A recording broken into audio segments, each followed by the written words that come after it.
ಈ ವಿಡಿಯೋವನ್ನು ನೀವು ಬೇಕಿದ್ರೆ ಇವತ್ತು ಪಾಸ್ ಮಾಡಿಬಿಟ್ಟು ನಿಮ್ಮ ಕೈಯಲ್ಲಿರುವಂತಹ ಮ್ಯೂಚುವಲ್ ಫಂಡ್ ಪೋರ್ಟ್ಫೋಲಿಯೋದ ಮೇಲೆ ಒಮ್ಮೆ ಕಣ್ಣಾಡಿಸಿ ಬನ್ನಿ. ಆ ಮ್ಯೂಚುವಲ್ ಫಂಡ್ಗಳ ಹೆಸರಿನ ಮುಂದೆ ರೆಗ್ಯುಲರ್ ಅಥವಾ ಡೈರೆಕ್ಟ್ ಅಂತ ಹೇಳುವಂತಹ ಒಂದು ಹೆಸರು ಇದೆಯಾ ಅನ್ನೋದನ್ನು ನೀವು ನೋಡಬೇಕು. For example, Axis blue chip fund ಅಂತ ಹೇಳುವಂತಹ ಒಂದು ಮ್ಯೂಚುವಲ್ ಫಂಡ್ ನಿಮ್ಮ ಕೈಯಲ್ಲಿದೆ ಅಂತ ಹೇಳಿದರೆ, ಇದರ ರೆಗ್ಯುಲರ್ ಪ್ಲ್ಯಾನ್ ನಿಮ್ಮ ಕೈಯಲ್ಲಿದೆಯಾ, ಡೈರೆಕ್ಟ್ ಪ್ಲ್ಯಾನ್ ನಿಮ್ಮ ಕೈಯಲ್ಲಿದೆಯಾ ಅನ್ನೋದನ್ನು ನೀವು ನೋಡಿಬಿಟ್ಟು ಕಮೆಂಟ್ ಹಾಕಬೇಕು. ಯಾಕೆ ಇದರ ಕಮೆಂಟನ್ನು ನೀವು ಹಾಕಬೇಕು ಅಂತ ಹೇಳಬೇಕು ಅಂದರೆ, ಇವತ್ತಿನ ವಿಡಿಯೋವನ್ನು ನೀವು ನೋಡಬೇಕು. 10 ವರ್ಷಗಳ ಕಾಲ ನೀವು ಒಂದು ಮ್ಯೂಚುವಲ್ ಫಂಡ್ನ ಮೇಲೆ 10,000 ರೂಪಾಯಿಯ SIPಯನ್ನು ಮಾಡಿದರೆ, ನೀವು ಡೈರೆಕ್ಟ್ ಫಂಡ್ನಲ್ಲಿ ಹೂಡಿಕೆ ಮಾಡ್ತಿದ್ದೀರೋ ಅಥವಾ ರೆಗ್ಯುಲರ್ ಫಂಡ್ನಲ್ಲಿ ಹೂಡಿಕೆಯನ್ನು ಮಾಡ್ತಿದ್ದೀರೋ ಅನ್ನೋದ್ರ ಮೇಲೆ 3 ಲಕ್ಷ ರೂಪಾಯಿ ಹೆಚ್ಚು ಅಥವಾ 3 ಲಕ್ಷ ರೂಪಾಯಿ ಕಮ್ಮಿ ನಿಮ್ಮ ರಿಟರ್ನ್ಸ್ ಬರುವ ಸಾಧ್ಯತೆ ಇರುತ್ತೆ. ನೀವು ಮಾಡುವಂತಹ 10-12 ಲಕ್ಷ ರೂಪಾಯಿಯ ಹೂಡಿಕೆಯಲ್ಲಿ 3 ಲಕ್ಷ ರಿಟರ್ನ್ಸ್ ಹೆಚ್ಚು ಕಮ್ಮಿ ಆಗುತ್ತೆ ಅಂತ ಹೇಳಿದರೆ that is a big amount ಅಲ್ವಾ? ಹಾಗಾಗಿ ನಾನು ಹೇಳ್ತಾ ಇರುವಂತಹದ್ದು, ಬೇಕಿದ್ರೆ ಮತ್ತೊಮ್ಮೆ ವಿಡಿಯೋವನ್ನು ಪಾಸ್ ಮಾಡಿ ನಿಮ್ಮ ಹತ್ರ ಇರುವಂತಹ ಮ್ಯೂಚುವಲ್ ಫಂಡ್ಗಳ ಹೆಸರಿನ ಮುಂದೆ ರೆಗ್ಯುಲರ್ ಅಂತ ಹೇಳುವಂತಹದ್ದಿದೆಯಾ ಅಥವಾ ಡೈರೆಕ್ಟ್ ಅಂತ ಹೇಳುವಂತಹ ಹೆಸರಿದೆಯಾ ಅನ್ನೋದನ್ನು ನೋಡಿದ್ರಾ? ಆ ಹೆಸರನ್ನು ಕಮೆಂಟ್ ಮಾಡಿ. ಈಗ ನಾವು ವಿಡಿಯೋವನ್ನು ಮುಂದುವರಿಸಿಕೊಂಡು ಹೋಗೋಣ. ನಿಮ್ಮ ಕೈಯಲ್ಲಿ ರೆಗ್ಯುಲರ್ ಫಂಡ್ ಇದೆ ಅಥವಾ ಡೈರೆಕ್ಟ್ ಫಂಡ್ ಇದೆ ಅಂತ ಹೇಳಿದರೆ, ಇವು ಎರಡರ ಮಧ್ಯದಲ್ಲಿ ಇರುವಂತಹ ವ್ಯತ್ಯಾಸ ಏನು ಅನ್ನೋದನ್ನು ಮೊದಲಿಗೆ ನಾವು ನೋಡಬೇಕು. ಈಗ Axis blue chip fund direct plan ಅಂತ ಹೇಳುವಂತಹ ಹೆಸರಿನ ಫಂಡ್ ನಿಮ್ಮ ಕೈಯಲ್ಲಿದೆ ಅಂತ ಹೇಳಿದರೆ, ಅಥವಾ ಬೇರೆ ಯಾವುದೇ ಮ್ಯೂಚುವಲ್ ಫಂಡ್ ಆಗಿರಬಹುದು, HDFC large cap fund direct plan, Canara Robeco emerging equities direct plan, ಅಥವಾ Parag Parikh flexi cap fund direct plan, ಇದು ನಿಮ್ಮ ಕೈಯಲ್ಲಿದೆ ಅಂತ ಹೇಳಿದರೆ you are in category number 1. Axis blue chip fund regular plan, HDFC large cap fund regular plan, Canara Robeco emerging equities regular plan, Quant small cap fund regular plan, ಅಥವಾ ಇನ್ಯಾವುದೋ index fund ಇದೆ ಅದರ regular plan ನಿಮ್ಮ ಕೈಯಲ್ಲಿದೆ ಅಂತ ಹೇಳಿದರೆ you fall into category 2. ಈಗ direct ಮತ್ತು ರೆಗ್ಯುಲರ್ ಮ್ಯೂಚುವಲ್ ಫಂಡ್ಗಳು ಅಂತ ಹೇಳಿದರೆ ಏನು ಅನ್ನೋದನ್ನು ನೋಡುವಂತಹ ಸಮಯ ಬಂದಿದೆ. ನಿಮ್ಮ ಹತ್ರ ಡೈರೆಕ್ಟ್ ಮ್ಯೂಚುವಲ್ ಫಂಡ್ ಇದೆ ಅಂತ ಹೇಳಿದರೆ, ನೀವು AMCಯ ಬಳಿಯಲ್ಲಿ ನೇರವಾಗಿ ಈ SIPಯನ್ನು ಅಥವಾ ಈ ಮ್ಯೂಚುವಲ್ ಫಂಡನ್ನು ಖರೀದಿ ಮಾಡಿದ ಹಾಗೆ. ನೀವು AMCಯಿಂದ ಅಂತಂದರೆ ಆಕ್ಸಿಸ್ ಮ್ಯೂಚುವಲ್ ಫಂಡನ್ನು ನೀವು ಖರೀದಿ ಮಾಡ್ತಿದ್ರೆ ಆಕ್ಸಿಸ್ ಮ್ಯೂಚುವಲ್ ಫಂಡ್ ಕಂಪನಿಯಿಂದಲೇ ಇದನ್ನು ಖರೀದಿ ಮಾಡಿದಾಗೆ. ಕೆನರಾ ರೋಬೆಕೋ ಅಥವಾ ಪರಾಗ್ ಪಾರಿಕ್ ಅಂತ ಹೇಳುವಂತಹ AMCಯಿಂದ ನೇರವಾಗಿ ನೀವೊಂದು ಮ್ಯೂಚುವಲ್ ಫಂಡನ್ನು ಖರೀದಿ ಮಾಡಿದರೆ ಅದಕ್ಕೆ ಡೈರೆಕ್ಟ್ ಅಂತ ಹೇಳುವಂತಹ ಹೆಸರು ಬರುತ್ತೆ. ಒಂದು ವೇಳೆ ನೀವು ಯಾವುದೋ ಒಬ್ಬ ಮ್ಯೂಚುವಲ್ ಫಂಡ್ ಡಿಸ್ಟ್ರಿಬ್ಯೂಟರ್ ಕೈಯಲ್ಲಿ, ಬ್ಯಾಂಕ್ಗಳಲ್ಲಿ, ಅಥವಾ ಇನ್ಯಾರಾದರೂ ಮ್ಯೂಚುವಲ್ ಫಂಡ್ ಮಾರಾಟ ಮಾಡುವವರ ಕೈಯಲ್ಲಿ ಅಥವಾ ಇನ್ಸ್ಟಿಟ್ಯೂಷನ್ಗಳ ಕೈಯಿಂದ ಖರೀದಿಯನ್ನು ಮಾಡಿದರೆ, ಆಗ ಆ ಫಂಡ್ನಲ್ಲಿ 99% ರೆಗ್ಯುಲರ್ ಅಂತ ಹೇಳುವಂತಹ ಒಂದು ಹೆಸರು ಇರುತ್ತೆ. ಈಗ ರೆಗ್ಯುಲರ್ ಫಂಡನ್ನು ನೀವು ಖರೀದಿ ಮಾಡ್ತಿದ್ದೀರಿ ಅಂತ ಹೇಳಿದರೆ ಇಟ್ ಮೀನ್ಸ್ ದ್ಯಾಟ್ ನೀವೊಬ್ಬ ಇಂಟರ್ಮೀಡಿಯರಿಯ ಕೈಯಿಂದ ಈ ಫಂಡನ್ನು ಖರೀದಿ ಮಾಡ್ತಿದ್ದೀರಿ ಅಂತ. ಅಂದರೆ ನೀವು AMCಯ ಬಳಿಯಿಂದ ನೇರವಾಗಿ ಈ ಮ್ಯೂಚುವಲ್ ಫಂಡನ್ನು ಖರೀದಿ ಮಾಡುವ ಬದಲು ಒಬ್ಬ ಮಿಡಲ್ ಮ್ಯಾನ್ ನಿಮ್ಮ ಮತ್ತು AMCಯ ಮಧ್ಯದಲ್ಲಿ ನಿಂತುಕೊಂಡು ನಿಮಗೆ ಈ ಮ್ಯೂಚುವಲ್ ಫಂಡನ್ನು ಖರೀದಿ ಮಾಡಿ ಕೊಡ್ತಾ ಇದ್ದಾರೆ. ಹೀಗೆ ಮಿಡಲ್ ಮ್ಯಾನ್ಗಳು ಬಂದಾಗ ಅವರು ಚಾರ್ಜ್ ಮಾಡುವಂತಹದ್ದೇನು? ಕಮಿಷನನ್ನು. ಈಗ ಮ್ಯೂಚುವಲ್ ಫಂಡಿನಲ್ಲಿ ಈ ಕಮಿಷನ್ ಅಂತ ಹೇಳುವಂತಹ ಹೆಸರು ಒಂದು ಚಂದದ ಬೇರೆ ಹೆಸರಿಂದ ಕರೆಯಲ್ಪಡುತ್ತೆ, ಎಕ್ಸ್ಪೆನ್ಸ್ ರೇಷಿಯೋ ಅಂತ. ಈಗ Axis blue chip fund direct ಪ್ಲ್ಯಾನನ್ನು ನೀವು ಖರೀದಿ ಮಾಡ್ತಿದ್ದೀರಾ ಅಂದರೆ ನೇರವಾಗಿ ಒಂದು ಆಸೆಟ್ ಮ್ಯಾನೇಜ್ಮೆಂಟ್ ಕಂಪನಿಯ ಕೈಯಿಂದ ನೀವು ಇದನ್ನು ಖರೀದಿ ಮಾಡ್ತಿದ್ದೀರಿ ಅಂದರೆ ಈ ಫಂಡ್ನ ಎಕ್ಸ್ಪೆನ್ಸ್ ರೇಷಿಯೋ 0.67%. ಇದೇ ಫಂಡನ್ನು ನೀವು ಹೋಗಿ ಒಬ್ಬ ಮ್ಯೂಚುವಲ್ ಫಂಡ್ ಡಿಸ್ಟ್ರಿಬ್ಯೂಟರ್ ಕೈಯಲ್ಲಿ ಅಥವಾ ಬ್ಯಾಂಕಿಂದ ಖರೀದಿ ಮಾಡಿದ್ರಿ ಅಂದರೆ ಇದಕ್ಕೆ ನೀವು ಕೊಡುವಂತಹ ಎಕ್ಸ್ಪೆನ್ಸ್ ರೇಷಿಯೋ 1.56%. ನೀವು ನೇರವಾಗಿ ಖರೀದಿ ಮಾಡಿದರೆ 0.67% ಕೊಡ್ತೀರಿ. ಒಂದು ವೇಳೆ ಬ್ಯಾಂಕಿನ ಮೂಲಕ ಇದನ್ನು ಹೋಗಿ ಖರೀದಿ ಮಾಡಿದರೆ ಅಥವಾ ಒಬ್ಬ ಅಡ್ವೈಸರ್ ಮೂಲಕ ಇದನ್ನು ಖರೀದಿ ಮಾಡಿದರೆ 1.56% ಕೊಡ್ತೀರಿ. ಅಂದರೆ ಆಲ್ಮೋಸ್ಟ್ 89 ಪೈಸಾ ಅಥವಾ 0.89% ಹೆಚ್ಚಿನ ದುಡ್ಡನ್ನು ನೀವೊಂದು ರೆಗ್ಯುಲರ್ ಫಂಡ್ಗೆ ಕೊಡ್ತೀರಿ.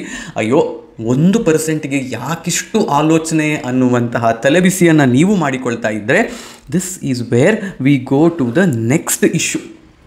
ಈಗ ಫಾರ್ ಎಕ್ಸಾಂಪಲ್, ನೀವು ಇದೇ ಆಕ್ಸಿಸ್ ಮ್ಯೂಚುವಲ್ ಫಂಡನ್ನು ಇಕ್ವಿಟಿ ಲಾಂಗ್ ಟರ್ಮ್ ಅಥವಾ ಬ್ಲೂ ಚಿಪ್ ಇಕ್ವಿಟಿ ಫಂಡನ್ನು 2014 ಜನವರಿಯಲ್ಲಿ ಶುರು ಮಾಡಿದ್ರಿ ಅಂತ ಯೋಚನೆ ಮಾಡೋಣ. SIP ಮಾಡೋದಕ್ಕೆ ತಿಂಗಳ SIPಯ ಮೊತ್ತ 10,000 ರೂಪಾಯಿ. ಇದನ್ನು ನೀವು ಮುಂದುವರಿಸಿಕೊಂಡು ಹೋದ್ರಿ ಇವತ್ತಿನವರೆಗೆ ನೀವು ಇದನ್ನು ಪೇ ಮಾಡ್ತಾ ಇದ್ದೀರಿ. 2024 ಸೆಪ್ಟೆಂಬರ್ 23ರವರೆಗೆ ನೀವು SIPಯನ್ನು ಪೇ ಮಾಡಿಕೊಂಡು ಬಂದಿದ್ದೀರಿ ಅಂತ ಹೇಳಿದರೆ, ನೀವು ಒಂದು ರೆಗ್ಯುಲರ್ ಅಥವಾ ಡೈರೆಕ್ಟ್ ಎರಡೂ ಫಂಡ್ನಲ್ಲಿ ಹೂಡಿಕೆ ಮಾಡಿದಂತಹ ದುಡ್ಡು ಇವತ್ತಿಗೆ ಎಷ್ಟಾಗ್ತಿತ್ತು ಅಂತ ಹೇಳಿದರೆ 12,90,000 ರೂಪಾಯಿ. ಹೀಗೆ 12,90,000 ರೂಪಾಯಿ ಹೂಡಿಕೆಯನ್ನು ನೀವು ಮಾಡಿದಾಗ, ಒಂದು ವೇಳೆ ನೀವು ಡೈರೆಕ್ಟ್ ಪ್ಲ್ಯಾನ್ನ ಮೂಲಕ ಹೂಡಿಕೆಯನ್ನು ಮಾಡಿದ್ದಿದ್ರೆ, ಅಂದರೆ ನೇರವಾಗಿ ಆಸೆಟ್ ಮ್ಯಾನೇಜ್ಮೆಂಟ್ ಕಂಪನಿಯ ಬಳಿಯಲ್ಲಿ ನೀವು ಈ ಮ್ಯೂಚುವಲ್ ಫಂಡನ್ನು ಖರೀದಿ ಮಾಡಿದ್ದಿದ್ರೆ, ಇವತ್ತಿಗೆ ನಿಮಗೆ ಬರ್ತಾ ಇದ್ದಂತಹ ರಿಟರ್ನ್ಸ್ನ ವ್ಯಾಲ್ಯೂ 33,01,165 ರೂಪಾಯಿ. ರೌಂಡ್ ಆಫ್ ಮಾಡೋಣ 33 ಲಕ್ಷಕ್ಕೆ. ಅಲ್ಲಿಗೆ ಏನಾಯಿತು, ನಿಮ್ಮ 12,90,000 ರೂಪಾಯಿ ಇವತ್ತಿಗೆ 33 ಲಕ್ಷ ರೂಪಾಯಿ ಆಯಿತು ಅಂತಾಯಿತು. ಇದರ XIRR ಎಷ್ಟು ಬರುತ್ತೆ? 16.59%ನಷ್ಟು ರೇಟ್ ಆಫ್ ರಿಟರ್ನ್ಸ್ ನಿಮಗೆ ಇದರಲ್ಲಿ ನೋಡೋದಕ್ಕೆ ಸಿಗುತ್ತೆ. SIP ಮಾಡಬೇಕಾದ್ರೆ XIRR ಅಂತ ಹೇಳುವಂತಹ ನಂಬರನ್ನು ನಾವು ಕ್ಯಾಲ್ಕ್ಯುಲೇಟ್ ಮಾಡ್ತೀವಿ. ಇದರ ರೇಟ್ ಆಫ್ ರಿಟರ್ನ್ 16.59% ಬರ್ತಿದೆ. ಈಗ ನೀವು ಇದೇ ಫಂಡನ್ನು ಒಬ್ಬ ಮಿಡಲ್ ಮ್ಯಾನ್ ಮೂಲಕ ಖರೀದಿ ಮಾಡಿದ್ದಿದ್ರೆ, ಹೂಡಿಕೆ ಮಾಡಿದಂತಹ ದುಡ್ಡು ಎಷ್ಟಾಗ್ತಿತ್ತು? ಸೇಮ್ 12,90,000 ರೂಪೀಸನ್ನೇ ನೀವು ಹೂಡಿಕೆ ಮಾಡಿರ್ತಿದ್ರಿ ಪ್ರತಿ ತಿಂಗಳು SIPಯನ್ನು ಕಟ್ಟುವ ಮೂಲಕ. ಆದರೆ ನಿಮಗೆ ಬರುವಂತಹ ರಿಟರ್ನ್ಸ್ ಎಷ್ಟಿದೆ ಅನ್ನೋದನ್ನು ಇಲ್ಲಿ ನೋಡಿ. ಬರುವಂತಹ ರಿಟರ್ನ್ಸ್ 30,64,893 ರೂಪಾಯಿ. ಅಂದರೆ ನೀವು ನಿಮ್ಮ 12,90,000 ರೂಪಾಯಿಯ ಇನ್ವೆಸ್ಟ್ಮೆಂಟನ್ನು ಡೈರೆಕ್ಟ್ ಫಂಡ್ನಲ್ಲಿ ಮಾಡಿದ್ದಿದ್ರೆ 10 ವರ್ಷದ ಅವಧಿಯಲ್ಲಿ ಅದು 2,36,000 ರೂಪಾಯಿ ಎಕ್ಸ್ಟ್ರಾ ರಿಟರ್ನ್ಸನ್ನು ನಿಮಗೆ ಒಂದು ರೆಗ್ಯುಲರ್ ಫಂಡ್ನಲ್ಲಿ ಹೂಡಿಕೆ ಮಾಡುವ ಬದಲು ಮಾಡಿದ್ದಿದ್ರೆ ಕೊಡ್ತಿತ್ತು. ಈ 2,36,000 ರೂಪಾಯಿ ಈಸ್ ಅ ಹ್ಯೂಜ್ ಅಮೌಂಟ್. ರಿಟರ್ನ್ಸನ್ನು ನೀವು ನೋಡಿದರೆ ಆಲ್ಮೋಸ್ಟ್ ನಿಮಗೆ 6-7% ರೇಟ್ ಆಫ್ ರಿಟರ್ನ್ಸ್ನಲ್ಲಿ ಡಿಫರೆನ್ಸ್ ಬರ್ತಾ ಇದೆ. ಇದೇ 1 ಕೋಟಿಯ ಮೊತ್ತಕ್ಕೆ ಹೋಗಿದ್ದಿದ್ರೆ ನಿಮಗೆ ಒಂದು ಫಂಡ್ 1 ಕೋಟಿಯ ರಿಟರ್ನ್ಸನ್ನು ಕೊಡ್ತಿತ್ತು, ಇನ್ನೊಂದು ಫಂಡ್ 94 ಲಕ್ಷದ ರಿಟರ್ನ್ಸನ್ನು ಕೊಡ್ತಿತ್ತು. ಸಮ್ವೇರ್ ಅರೌಂಡ್ 6-7% ನೀವು ಲಾಂಗ್ ಟರ್ಮ್ನಲ್ಲಿ ದುಡ್ಡನ್ನು ಕಳೆದುಕೊಳ್ತಾ ಇದ್ದೀರಿ. ಯಾವ ಕಾರಣದಿಂದಾಗಿ? Just because you invested in a regular scheme instead of a direct scheme. ಆದರೆ ಇಷ್ಟನ್ನೇ ಹೇಳಿ ನಾನು ನಿಲ್ಲಿಸಿಬಿಟ್ರೆ, ಇದನ್ನೇ ನಂಬಿಕೊಂಡು ಕುಳಿತಿರುವಂತಹ ಎಷ್ಟೋ ಜನ ಮ್ಯೂಚುವಲ್ ಫಂಡ್ ಡಿಸ್ಟ್ರಿಬ್ಯೂಟರ್ಗಳ ಹೊಟ್ಟೆಯ ಮೇಲೆ ಹೊಡೆದ ಹಾಗೆ. ನಮ್ಮಲ್ಲಿ ಎಷ್ಟೋ ಜನರಿಗೆ ಮ್ಯೂಚುವಲ್ ಫಂಡ್ ಇನ್ವೆಸ್ಟ್ಮೆಂಟ್ ಬಗ್ಗೆ ABCD ಗೊತ್ತಿರೋದಿಲ್ಲ. ಯಾವುದೇ ರೀತಿಯ ಇನ್ವೆಸ್ಟ್ಮೆಂಟ್ ಬೇಸಿಕ್ಸ್ ಮತ್ತು ಫಿಲಾಸಫಿಗಳು ಗೊತ್ತಿರೋದಿಲ್ಲ. ಈಗ ನಾಳೆ ಒಂದು ವೇಳೆ ನಾನೊಂದು ಮ್ಯೂಚುವಲ್ ಫಂಡ್ ಡಿಸ್ಟ್ರಿಬ್ಯೂಷನ್ ಮೆಂಬರ್ಶಿಪ್ ತೊಗೊಂಡ್ರೆ, ನಾನು ಡಿಸ್ಟ್ರಿಬ್ಯೂಟರ್ ಆದರೆ, ನಾನು ನನ್ನ ಬದುಕನ್ನು ನಡೆಸಬೇಕು ಅಂತ ಹೇಳಿದರೆ I should cell regular funds. ನನಗೆ ರೆಗ್ಯುಲರ್ ಫಂಡ್ ನಾನು ಸೆಲ್ ಮಾಡಿಲ್ಲ ಅಂದರೆ I will not get my commission. ಅಲ್ಲಿರುವಂತಹ ಮ್ಯೂಚುವಲ್ ಫಂಡ್ ಡಿಸ್ಟ್ರಿಬ್ಯೂಟರ್ಗಳು ಇವತ್ತು ಯಾರೆಲ್ಲ ಮ್ಯೂಚುವಲ್ ಫಂಡನ್ನು ಮಾರಾಟ ಮಾಡ್ತಿದ್ದಾರೋ ಅವರೆಲ್ಲರೂ ಕೂಡ ತಮ್ಮ ಹೊಟ್ಟೆ ತುಂಬಿಸಿಕೊಳ್ತಾ ಇರುವಂತಹದ್ದು ಹೀಗೆ ಒಂದು 0.7%, 0.8% ಕಮಿಷನನ್ನು ಚಾರ್ಜ್ ಮಾಡುವ ಕಾರಣದಿಂದಾಗಿಯೇ. ಅವರು ನಿಮಗೆ ಏನೂ ಗೊತ್ತಿಲ್ಲದೆ ಇರುವವರಿಗೆ ಬಂದು ಮ್ಯೂಚುವಲ್ ಫಂಡ್ನಲ್ಲಿ ಹೂಡಿಕೆಯನ್ನು ಮಾಡಿ, ಹೀಗೆ ಹೂಡಿಕೆಯನ್ನು ಮಾಡಿದರೆ ಇಷ್ಟು ರಿಟರ್ನ್ಸ್ ಬರುತ್ತೆ ಅಂತ ಕನ್ವಿನ್ಸ್ ಮಾಡಿ ನಿಮಗೆ ಈ ರಿಟರ್ನ್ಸನ್ನು ತಂದು ಕೊಟ್ಟರು ಅಂದರೆ ಅದರ 1% ಅವರಿಗೆ ಹೋಗೋದ್ರಲ್ಲಿ ಯಾವುದೇ ತಪ್ಪಿಲ್ಲ ಅನ್ನೋದು ನನ್ನ ನಂಬಿಕೆ. ಬಟ್ ಇದನ್ನು ಹೇಳಬೇಕಾದ್ರೆ ಇನ್ನೊಂದು ಕೇವಿಯಾಟ್ ನಾನು ಹಾಕಬೇಕಾಗತ್ತೆ. ಕೆಲವು ಬ್ಯಾಂಕ್ಗಳು, ಕೆಲವು ಮ್ಯೂಚುವಲ್ ಫಂಡ್ ಡಿಸ್ಟ್ರಿಬ್ಯೂಟರ್ಗಳು ಜಸ್ಟ್ ಅವರಿಗೆ ಯಾವ ಫಂಡಿನಲ್ಲಿ ಹೆಚ್ಚು ಕಮಿಷನ್ ಸಿಗುತ್ತೋ, ಇಲ್ಲಿ ಎಕ್ಸ್ಪೆನ್ಸ್ ರೇಷಿಯೋ ಹೆಚ್ಚಿದೆಯೋ ಆ ಫಂಡ್ಗಳನ್ನು ಮಾರಾಟ ಮಾಡ್ತಾರೆ.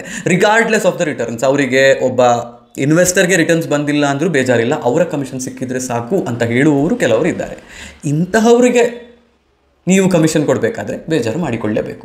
ಸೊ ಇದು ಇವತ್ತಿನ ವಿಡಿಯೋ. ನೀವು ಒಂದು ಡೈರೆಕ್ಟ್ ಫಂಡ್ನಲ್ಲಿ ಹೂಡಿಕೆಯನ್ನು ಮಾಡುವ ಆಲೋಚನೆಯಲ್ಲಿದ್ದರೆ ಗ್ರೋ, ಕೈಟ್ನವರ ಕಾಯಿನ್ ಅಂತ ಹೇಳುವಂತಹ ಆ್ಯಪ್, ಇಂಥಲ್ಲಿ ಇನ್ವೆಸ್ಟ್ ಮಾಡಿದರೆ ಡೈರೆಕ್ಟ್ ಫಂಡ್ಗಳನ್ನು ನೇರವಾಗಿ ತೊಗೊಳ್ಳೋದು ಸಾಧ್ಯ ಆಗುತ್ತೆ. ಇನ್ನೂ ಒಂದು ವಿಧಾನ ಇದೆ, ನೇರವಾಗಿ AMCಯ ವೆಬ್ಸೈಟ್ಗೆ, ಆಕ್ಸಿಸ್ ಮ್ಯೂಚುವಲ್ ಫಂಡ್ನ ವೆಬ್ಸೈಟ್ಗೆ ಹೋಗೋದು. ಪರಾಗ್ ಪಾರೀಕ್ ಫ್ಲೆಕ್ಸಿ ಕ್ಯಾಪ್ ಫಂಡನ್ನು ಖರೀದಿ ಮಾಡಬೇಕು ಅಂತ ಹೇಳಿದರೆ ಪರಾಗ್ ಪಾರೀಕ್ ಆಸೆಟ್ ಮ್ಯಾನೇಜ್ಮೆಂಟ್ ಕಂಪನಿ ಇದೆ, ಅವರ ವೆಬ್ಸೈಟ್ಗೆ ಹೋಗೋದು. ಅಲ್ಲೇ ನೇರವಾಗಿ ನೀವು SIP ಮಾಡೋದಕ್ಕೆ ಶುರು ಮಾಡೋದು. ಮ್ಯೂಚುವಲ್ ಫಂಡ್ ಸೆಂಟ್ರಲ್ ಅಂತ ಹೇಳುವಂತಹ ವೆಬ್ಸೈಟ್ ಇದೆ, ಇಲ್ಲಿಯೂ ಪ್ರಾಯಶಃ ನಿಮಗೆ ಮ್ಯೂಚುವಲ್ ಫಂಡ್ಗಳ ಖರೀದಿಯ ಅವಕಾಶ ಇದೆ. And they also sell direct mutual funds.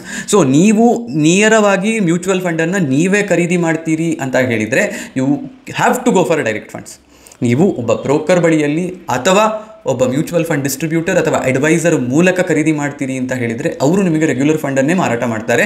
But in that case you should know that ಒಂದು ಸ್ವಲ್ಪ ದುಡ್ಡನ್ನು ನೀವು ರೆಗ್ಯುಲರ್ ಫಂಡ್ನಲ್ಲಿ ಹೂಡಿಕೆ ಮಾಡುವ ಕಾರಣದಿಂದಾಗಿ ಕಳ್ಕೊಳ್ತೀರಿ ಅಂತ ಹೇಳೋದು. ಇದು ನಿಮ್ಮ ಮ್ಯೂಚುವಲ್ ಫಂಡ್ನ ರಿಟರ್ನ್ ಮ್ಯಾಕ್ಸಿಮೈಸ್ ಮಾಡೋದು ಹೇಗೆ ಅನ್ನೋದ್ರ ಬಗ್ಗೆ ಇದ್ದಂತಹ ಮಾಹಿತಿ. ಬಟ್ ನೆನಪಿರಲಿ, ನಿಮಗೆ ಒಂದು ವೇಳೆ ನಿಮ್ಮ ಎಜುಕೇಷನ್ ತುಂಬ ಕಮ್ಮಿ ಇದೆ, ಮ್ಯೂಚುವಲ್ ಫಂಡ್ ಆಯ್ಕೆ ಮಾಡೋದ್ರಲ್ಲಿ ಕಷ್ಟಪಡ್ತಿದ್ದೀರಿ ನೀವು ಅಂತ ಹೇಳಿದರೆ, ಚೂಸ್ ಅ ಪ್ರೊಫೆಷ್ನಲ್. ಅವರು ನಿಮಗೆ ಒಳ್ಳೆ ಮ್ಯೂಚುವಲ್ ಫಂಡನ್ನು ಆಯ್ಕೆ ಮಾಡಿ ಆ ಫಂಡ್ ನಿಮಗೆ 25% ಆ್ಯಾವ್ರೇಜ್ ರಿಟರ್ನ್ಸನ್ನು ಕೊಡೋದು ಸಾಧ್ಯ ಇದೆ ಅಂತ ಹೇಳಿದರೆ, that is much better than ನೀವೇ ಒಂದು ಮ್ಯೂಚುವಲ್ ಫಂಡನ್ನು ಚೂಸ್ ಮಾಡ್ತೀರಿ ಡೈರೆಕ್ಟ್ ಅಂತ ಹೇಳುವ ಕಾರಣಕ್ಕೆ ಅದು ಬರೀ 10-11% ರಿಟರ್ನ್ಸನ್ನು ಕೊಡ್ತಿದೆ ಅಂದರೆ, ನೀವು ಅಲ್ಲಿ ಕಳೆದುಕೊಳ್ಳುವಂತಹ 4-5%ನ ಆಸೆಗೆ ಬಿದ್ದು ನೀವು ರಿಟರ್ನ್ಸಲ್ಲಿಯೇ 10-12% ಕಳ್ಕೊತೀರಿ. ಇದು ನಿಮಗೆ ನೆನಪಿರಬೇಕಾದಂತಹದ್ದು. ಇನ್ಫ್ಲೂಯೆನ್ಸರ್ಸ್ ನಿಮಗೆ ಹೇಳ್ತಾರೆ, ಓ ಇಲ್ಲ ಡೈರೆಕ್ಟ್ ಫಂಡ್ ಒಳ್ಳೆಯದು, ಅದಕ್ಕೆ ನೇರವಾಗಿ ಇನ್ವೆಸ್ಟ್ ಮಾಡಿ, ರೆಗ್ಯುಲರ್ ಫಂಡ್ ಬೇಡ ಅಂತ. But when you are investing in a direct fund you will not get any professional advice. Mutual fund ಡಿಸ್ಟ್ರಿಬ್ಯೂಟರ್ಗಳು ಒಳ್ಳೆಯವರು, ನಿಮ್ಮ ಹ್ಯಾಂಡ್ ಹೋಲ್ಡಿಂಗ್ ಮಾಡ್ತಾರೆ. ಕೆಟ್ಟ ಸಮಯದಲ್ಲಿ ಹೇಗೆ ಇನ್ವೆಸ್ಟ್ಮೆಂಟ್ ಮಾಡಬೇಕು ಅನ್ನೋದನ್ನು ಕೂಡ ಅವರು ನಿಮಗೆ ಹೇಳಿಕೊಡ್ತಾರೆ. ಹಾಗಿದ್ದಾಗ they charge a particular commission. ಅದನ್ನು ಕೊಡಬೇಕೋ ಬಿಡಬೇಕು ಅಂತ ಹೇಳುವಂತಹದ್ದು ನಿಮಗೆ ಬಿಟ್ಟಿರುವಂತಹದ್ದು. ಬಟ್ ಜಸ್ಟ್ ರಿಟರ್ನ್ಸನ್ನು ನೀವು ನೋಡ್ತಿದ್ದೀರಾ ಅಂತ ಹೇಳಿದರೆ, direct funds offer higher returns than regular funds. ಇದು ಇವತ್ತಿನ ವಿಡಿಯೋ. ಈ ವಿಡಿಯೋ ನಿಮ್ಗೆ ಇಷ್ಟ ಆಯಿತು ಅಂತ ಯೋಚನೆ ಮಾಡ್ತೀನಿ. ಇಷ್ಟ ಆಗಿದ್ದರೆ ಏನು ಮಾಡಬೇಕು ಅನ್ನೋದು ನಿಮಗೆ ಗೊತ್ತು. ಲೈಕ್ ಮಾಡಿ, ಕಮೆಂಟ್ ಮಾಡಿ, ವಿಡಿಯೋವನ್ನು ಶೇರ್ ಮಾಡಿ. ಫೇಸ್ಬುಕ್ನಲ್ಲಾದರೆ ಫೇಸ್ಬುಕ್ ಪ್ರೊಫೈಲ್ ಫಾಲೋ ಮಾಡಿ, ಯೂಟ್ಯೂಬ್ನಲ್ಲಾದರೆ ಚಾನಲನ್ನು ಸಬ್ಸ್ಕ್ರೈಬ್ ಮಾಡಿ. ಹೋಗಿ ಬರ್ತೀನಿ. ನಾನು ನಿಮ್ಮ ಆಶೀಶ್ ಸರಡ್ಕ.